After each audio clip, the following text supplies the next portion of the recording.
Isang pagkakamali mo lang, pwedeng ikapahamak ng lolo't lola mo. At baka ginagawa mo ito araw-araw nang hindi mo alam. Ang maling abot ng gamot, pwedeng maging lason. Sa dami ng maintenance nila, kritikal ang bawat tableta. Gumamit ng pill organizer para sigurado. Ang madulas na sahig sa banyo at madilim na daanan ay mga bitag. Ang simpleng pagkadulas, pwedeng maging bali. Maglagay ng non-sleep mats at nightlight. Ang pinakamasakit na panganib, kalungkutan. Ang pakiramdam na sila'y pabigat ay dahan-dahang pumapatay sa kanilang sigla.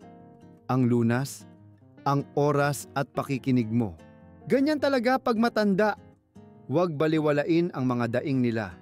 Ang simpleng reklamo, pwedeng sintomas ng mas malalang sakit. Ipatingin agad sa doktor. Nasa mga kamay natin ang kaligtasan nila. Kung nakatulong sa iyo to, i-share mo para maprotektahan din ang ibang senior.